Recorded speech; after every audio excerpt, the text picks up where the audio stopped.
Welcome to my 10th Harry Potter review. I'm John Barry, and today I'm reviewing the film adaptation of the 5th Harry Potter book, Harry Potter and the Order of the Phoenix.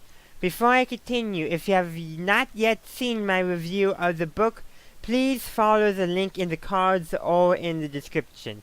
And if you have not yet seen my reviews for the rest of the Harry Potter books and films, please follow the playlist in the cards. And my question for you today is, what did you think of Harry Potter and the Order of the Phoenix? Specifically, in this case, the film adaptation. Let me know in the comment section down below. To begin with, I prefer the book, but I think I prefer this film adaptation over the previous adaptations, including The Goblet of Fire, which I say was my favorite in its own review, specifically when talking about it as a film, not necessarily as a strict adaptation of a book, if that makes sense. It's kind of this weird, like, one's a better film, but one's a better adaptation. I think Prisoner of Azkaban might be one of the better adaptations, but I think this is a better film. Try to understand that the best you can. Even I'm having trouble, and it's my own thing. The main reason I can give as to why I have enjoyed this adaptation much more than any previous adaptation in terms of film quality is the addition of some key lines. The first one of which is when Umbridge is about to be carried off by the Centaurs, she asks Harry to tell them she means no harm, to which Harry responds, "Sorry, Professor, I must not tell lies." Not only giving Umbridge her just desserts, but also adding some poetic symmetry to all of it, as she is forced, as I should be saying, as she forced Harry to write, "I must not tell lies," till he literally got it carved in his hand. Now, I don't think this was in the book.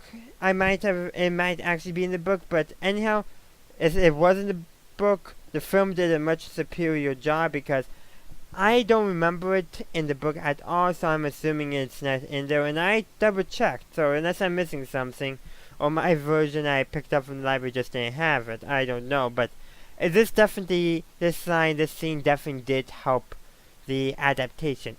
Also, I think Umbridge is more evil and statistic than she was in the book, if that's even possible. The other line I greatly enjoyed was during the battle at the Department of Mysteries when Sirius says to Harry, "Nice one, James."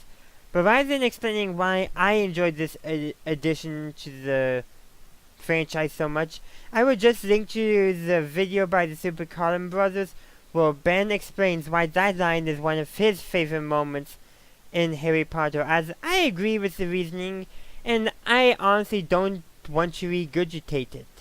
I also enjoyed the visual depiction of the Hogsmeade railway station. I prefer this depiction to how it has been depicted in the previous films, as the other station just seemed too busy to serve pretty much only a school and an all-wizarding village.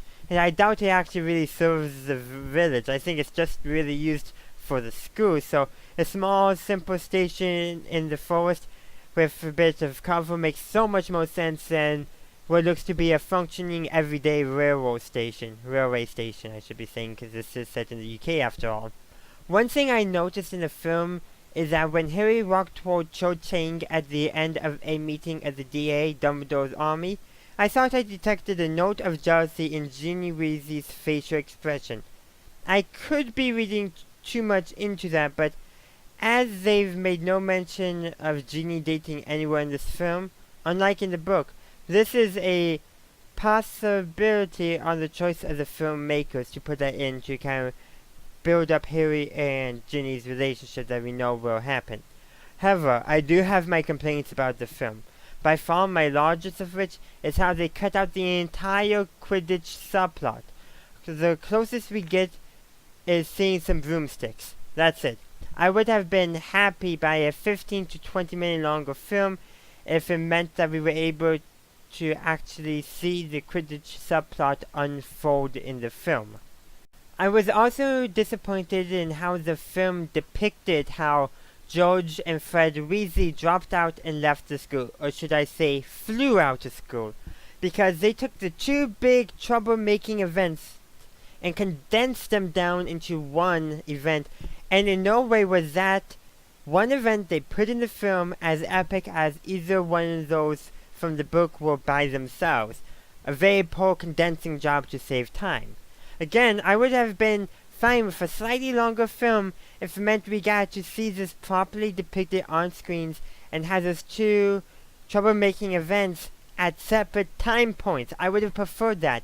Another thing I missed from the book is Harry's interview with the Quibbler and how it is what helped change people's mind, not just the breakout of some Death Eaters from Azkaban prison. That would have also given the character of Luna Lovegood some greater impact and importance on the plot, because in the film, she felt rather tacked on and just there to explain Sestros to Harry. Her role was bigger than that in the book.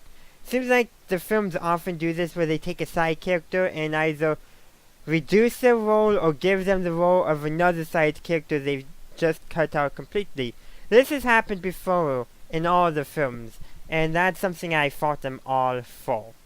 That concludes my review of Harry Potter and the Order of the Phoenix. To summarize, while the film adaptation is the best film so far, despite its glaring flaws, which is preventing it from being the best adaptation, but it's the best film so far, if that makes sense. Regardless, I still prefer the original book. If you enjoy my review, please like the video and subscribe to my channel, and ring the bell to be notified of when the rest of my Harry Potter reviews do come out.